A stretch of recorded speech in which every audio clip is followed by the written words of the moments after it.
Assalamualaikum warahmatullahi wabarakatuh. Om Swastiastu, nama budaya, salam kebajikan, salam sejahtera bagi kita semua. Langsung dari panggung IAI Papua Barat di Manokwari City Mall, di mana acara kali ini sangat terhormat Mind Talks bisa diundang menjadi mitra untuk media partner di acara yang dihelat oleh IAI Papua Barat.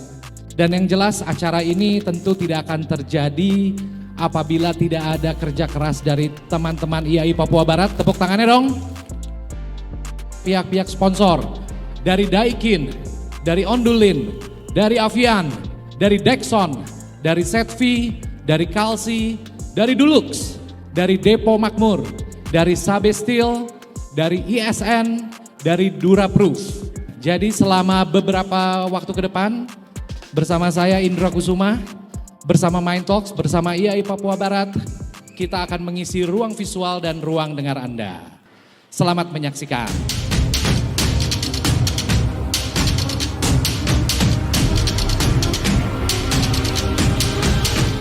Kepada orang-orang awam, kepada Civitas Academy, kepada para profesional, triggernya, bangunan Kodam, bangunan pemerintah direnovasi. Ruins yang ada itu diperkuat saja. Lah ya itu saya nggak tahu, tapi kan intinya titik temunya dicari lah. mereka memang cirinya Gen Z itu komunal, kolaboratif. Dengan era digital ini kita langsung bisa mengiklankan ke seluruh Indonesia. Overthinkingnya, aduh gimana ya kalau nanti desain saya jelek, gimana kalau ada orang yang jadi haters kita. Sebuah desain itu bukan bagus atau jelek, tapi yang ada itu benar. Lalu untuk fabric, kita juga ada penggunaan fabric yang sustainable. Kalau di kota tua Jakarta dekat laut, lebih parah lagi. Lama-kelamaan memang AI ini bisa lebih cerdas. Saya jadi lebih mager, banyak hal yang disediakan di AI. Pasti ada ukurannya gitu. Karena kan nggak semua tuh harus kita kuasai. Harus mengalami tapi harus belajar. Belajar, betul. Prepare aja. Dari 18 jam yang kita punya, karena 6 jam kita tidur, kita bisa jadi punya komposisi yang kita prioritaskan untuk si excitement itu. Bersama Mind Talks, kita akan mengisi ruang visual dan ruang dengar Anda.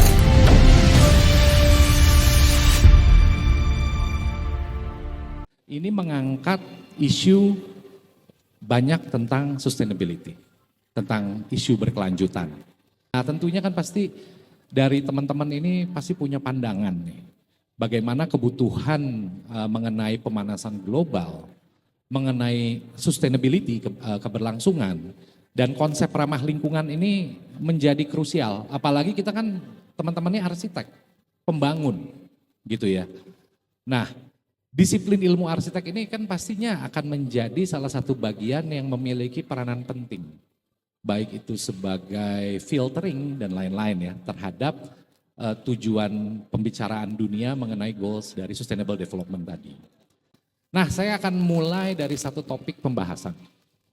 Saya minta pandangan dulu deh mengenai isu lingkungan yang disebabkan oleh pembangunan. Sekarang pembangunan ini kan pasti tentu ada impact.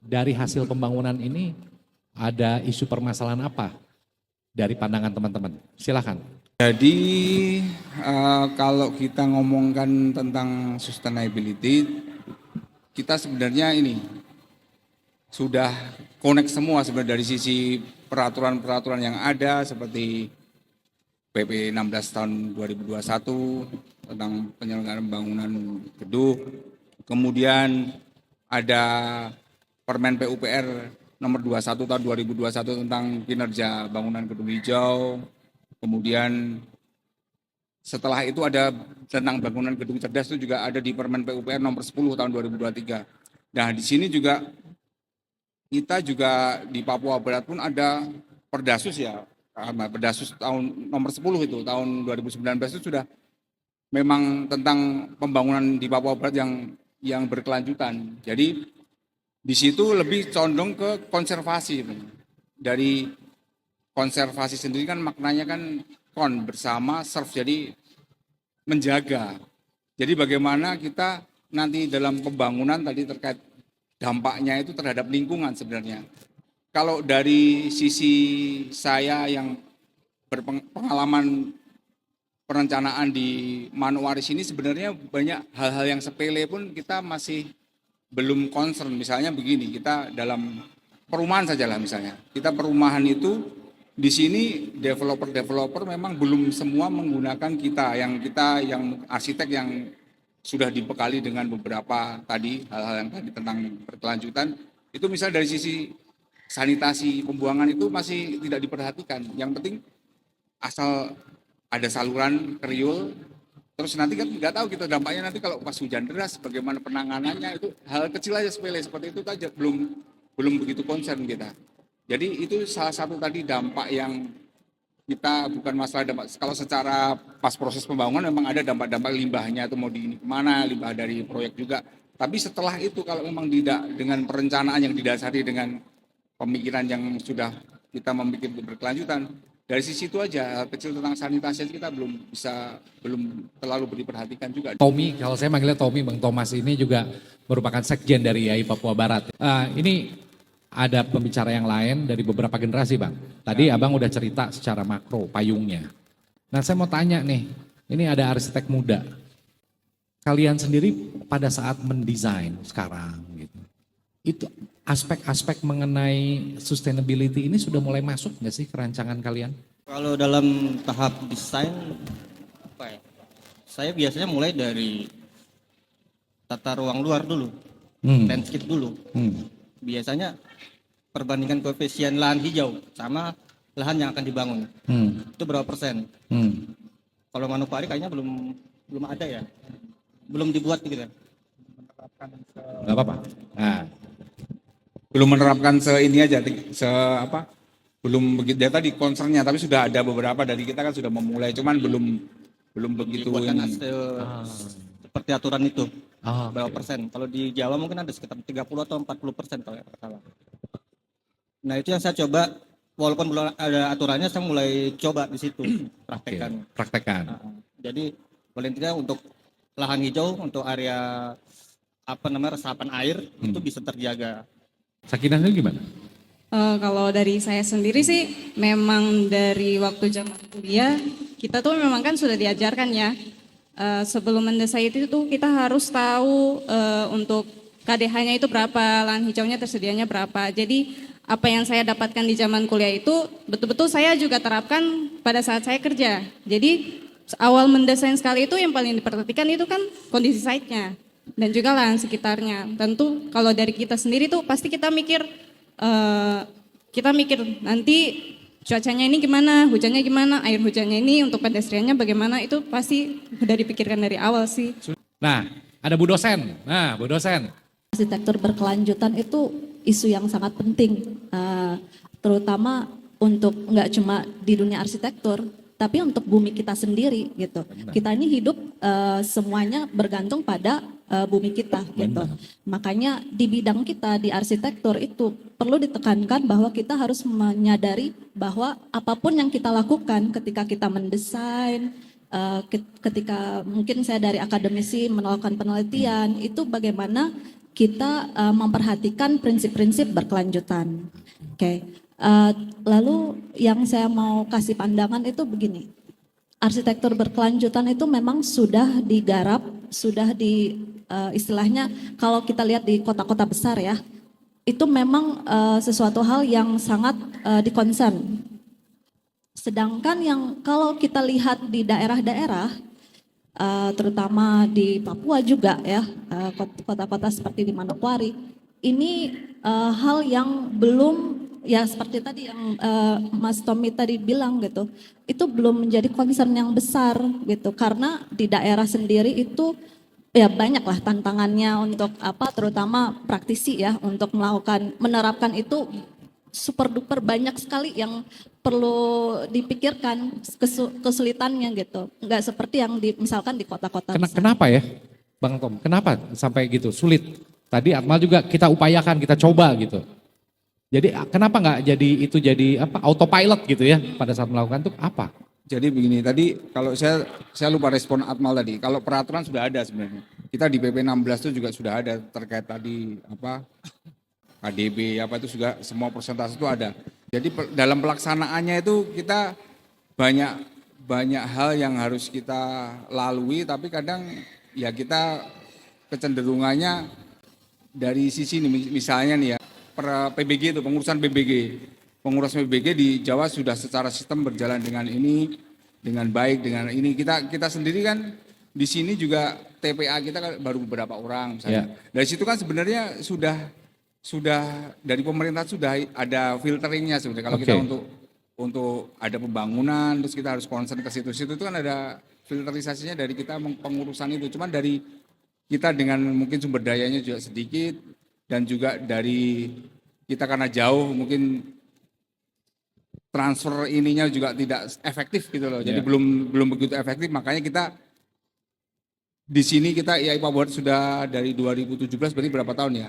7 tahun ini ya kita akhirnya ya kita di sini ada tuh ya nanti untuk itu bisa concern dan kita pengen anggota-anggota kita nanti juga akhirnya bisa jadi TPA seperti yang di Jawa yang nanti dalam hal PBG tadi pengurusan secara sistem masuk TPA itu bisa berjalan dengan inilah sesuai yang kita harapkan. Nah tapi kalau di dunia akademisi sendiri gimana di sini? Jadi kalau di akademisi sendiri kan memang ya terutama dosen itu kan harus melakukan banyak penelitian dan arsitektur memang sudah banyak sekali penelitiannya tentang arsitektur berkelanjutan. Saya sendiri di bidang perumahan, permukiman itu banyak concernnya itu misalkan kalau melakukan penelitian itu arsitektur yang berkelanjutan itu berfokus pada permukiman atau kampung-kampung yang kalau di Indonesia kan kita banyak sekali kota-kota itu memiliki kampung. Jadi nggak cuma di kota, di desa, di daerah itu sebenarnya kampung tuh ada gitu.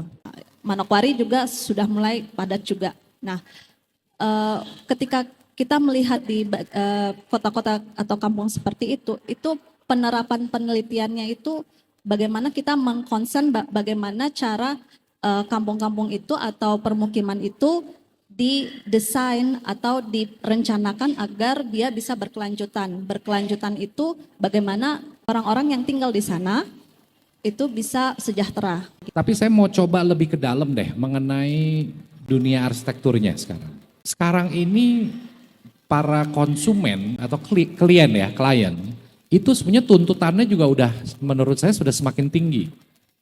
Pada saat seorang arsitek merancang residen rumah ataupun dia merancang sebuah bangunan komersial, itu tuntutan akan sustainability ini sudah mulai masuk ke dalam.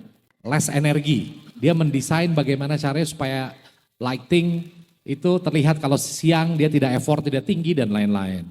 Kemudian sirkulasi misalkan, mendesain sesuatu yang agar penggunaan air conditioning sedikit gitu kan. Malah tadi teknologi Daikin ini low-nya watt-nya kecil, hembusannya besar.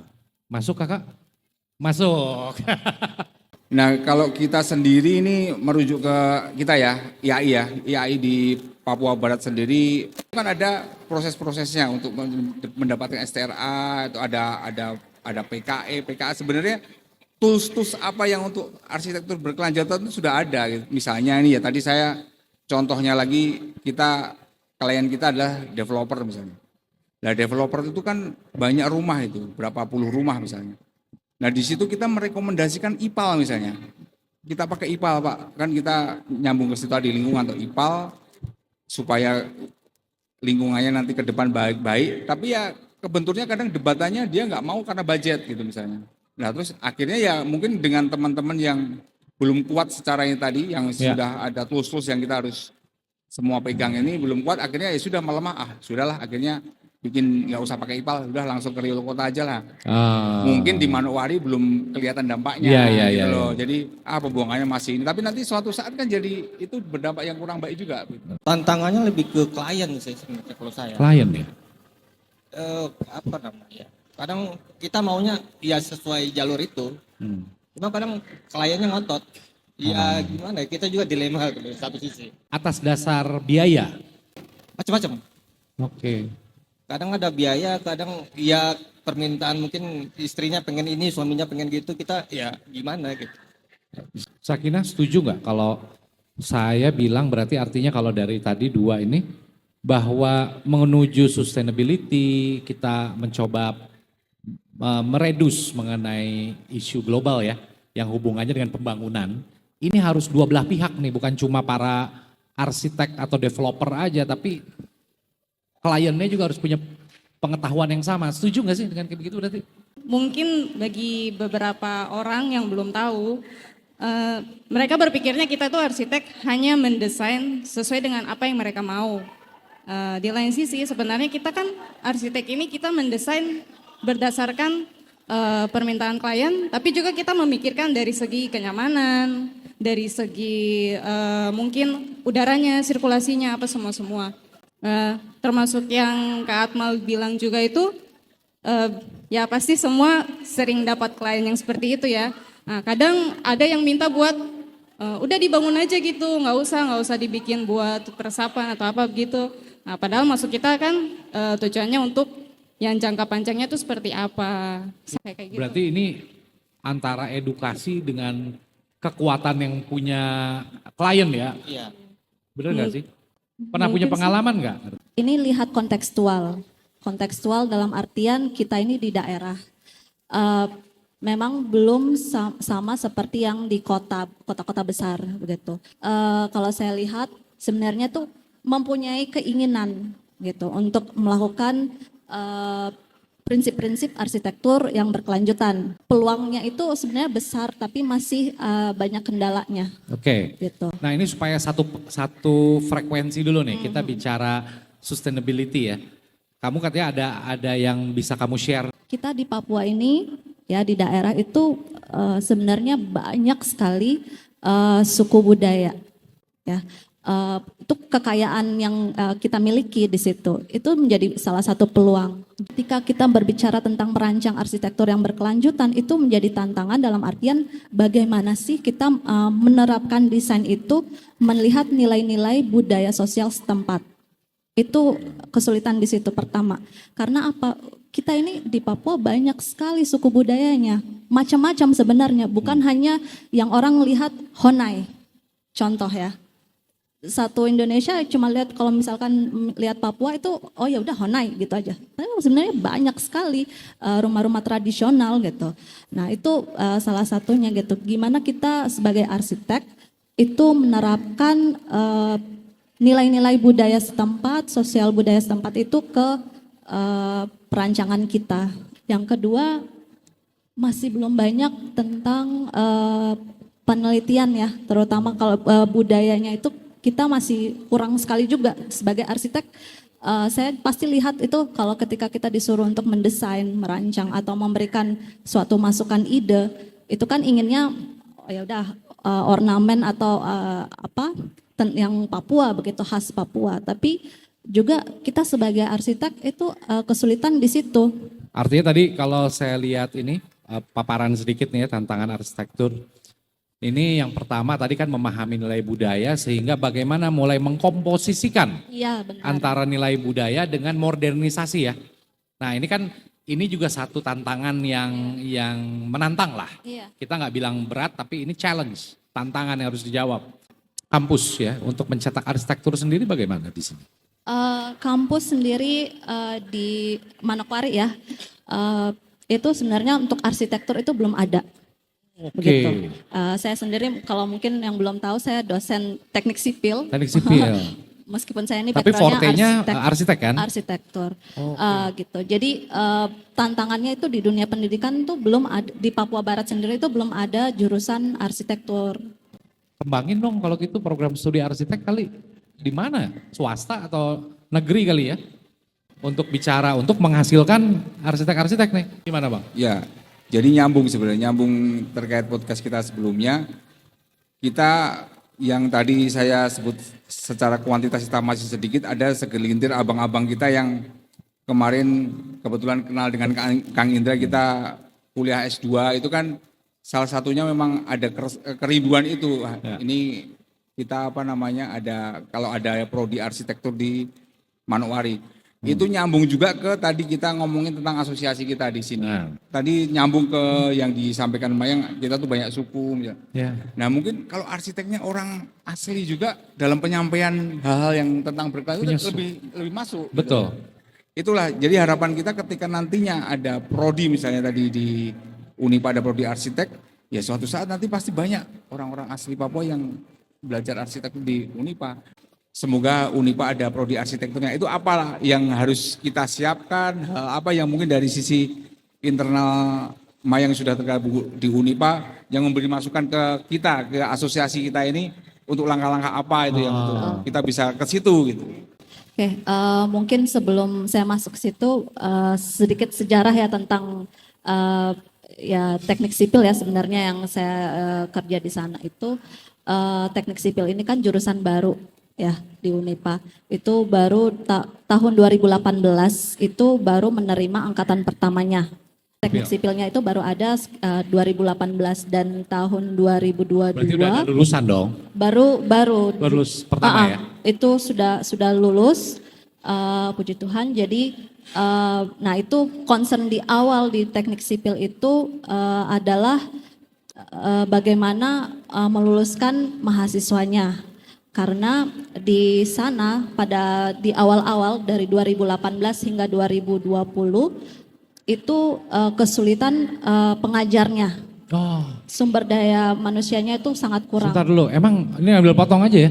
Emang intake-nya jumlah penerimaannya tiap tahun berapa di jurusan? Dibuka banyak. Untuk mahasiswanya atau pengajarnya? Iya, mahasiswanya. Sorry. Mahasiswanya tuh 60, tapi tahun ini 60. Selalu 60. Tapi itu asli maksudnya orang-orang dari sekitarnya, Manokwari dan sekitarnya atau gimana? Enggak juga. Jadi kalau yang anak wali saya itu sebenarnya macam-macam ya Mas. Ada yang dari Sumatera pun ada, dari Medan gitu. Dari Medan, dari Sumatera semua ke Unipa.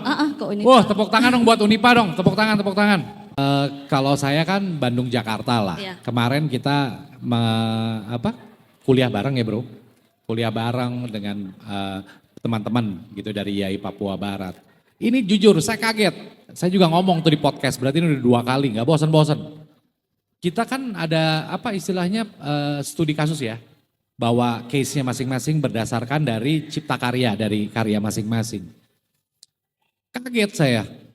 Dalam hati gue, gila gue gak nyangka ini teman-teman Papua, desainnya keren-keren.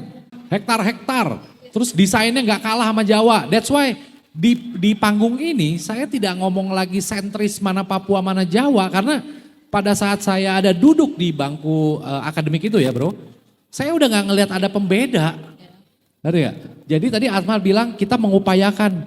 Bukan mengupayakan bro. Sudah. Bentuk desain dari teman-teman Papua ini kemarin saya saksi langsung dengan beberapa teman kita. Nggak kalah, ini udah saingan. That's why kita bicara sustainability hari ini nih. Kontribusi apa yang teman-teman arsitek ke dalam karyanya. Karena kan pembangunan itu nggak bisa nunggu waktu Bang Tom. Kalau di catatan saya, ini urusannya ada dengan faktor penggunaan energi. Ada penggunaan lahan. Ada penggunaan teknologi dan material, ada penggunaan adaptasi vegetasi. Nah ada beberapa unsur nih kalau dari catatan saya. Pernah nggak ada pengalaman dari beberapa faktor itu bisa kalian implementasikan ke dalam karya yang di-approve deh oleh klien-kliennya? Itu saya biasa mainnya lebih ke, kalau rumah tinggal itu lebih ke kenyamanan ruang dan bangunannya. Jadi ventilasi, bukaan segala macam. Itu pernah dapat klien yang emang enak untuk diedukasi. Kebetulan juga udah lumayan paham lah. Tinggal diberikan input sedikit. Penyiasaan lahan hijau, mereka bisa toleransi. Kita bisa bermain di lahan hijau. Jadi nggak melulu pakai konblok mati, beton gitu, nggak. Mereka bisa pakai lahan hijau, rumput segala macam, masih bisa dimainkan seperti itu.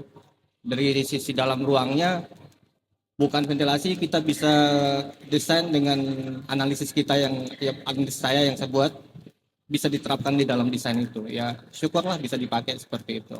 Oke, itu ngomong-ngomong tadi yang Akmal bilang karya lu ada di mana? Kalau mau lihat di Instagram ada suka posting-posting di sosial media? Di akmalyasar.blogspot.com. Blogspot, oke. Kadang tetap menjelaskan secara rinci, entah kita tetap mempertahankan ini ke klien gini. Tidak semua juga kayak membantah atau gitu-gitu, enggak. Jadi masih ada yang memang masih bisa mendengar. Juga kebetulan di dalam keluarga saya yang baru mengambil jurusan arsitek. Jadi karena saya sendiri jurusannya arsitek, jadi kebetulan keluarga dekat sendiri pun, yang paling ini kan keluarga dulu ya. Iya. Nanti ada yang nanya gitu, ini bisa nggak kita buat kayak gini nih? Harusnya ini boleh nggak kita beton gini? Nah dari situ saya jadi punya penjelasan. Nah dari kita menjelaskan dari kita keluarga dekat sendiri, kan mereka juga bisa menyampaikan ke orang lain. Ya tadi kita merujuk ke PP 16 tahun 2021 tadi kan itu kita 4K kan. 4K itu ada kenyamanan, kesehatan, keselamatan, kemudahan.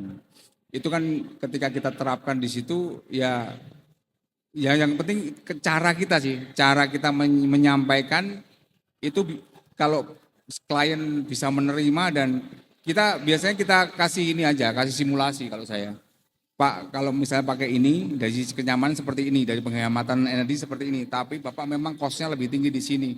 Terus ya itu tadi, kita kalau sudah ada tools yang kita pegang dan kita bisa menyampaikannya ke klien dengan cara yang baik dan dia bisa menangkap, itu mereka bakal ikut juga. Yang penting caranya, makanya ketika kita caranya menyampaikan itu bisa masuk itu kan karena kita sudah punya senjatanya kan, kita toolsnya kita pegang senjatanya kita yang ini. Mungkin makanya itu teman-teman kita nanti arsitek di Papua Barat saya pengen seperti itu semua. Nah tapi pernah nggak dapat pengalaman membuat satu karya, oke tadi kliennya oke, tapi ternyata berarti kan kita explore nih, ternyata ada kendala material, pernah nggak?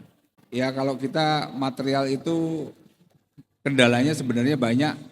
Yang kita misalnya saya ada acara nasional kita ke sana ke Jawa, Ars ID, ada banyak-banyak material yang sudah sangat sustainability tapi kesininya jatuhnya mahal kosnya. Itu yang benturan-benturannya akhirnya klien nggak usah. Ya. Kita ngasih saran lah apa gitu, cuman pasti kendalanya selalu di material.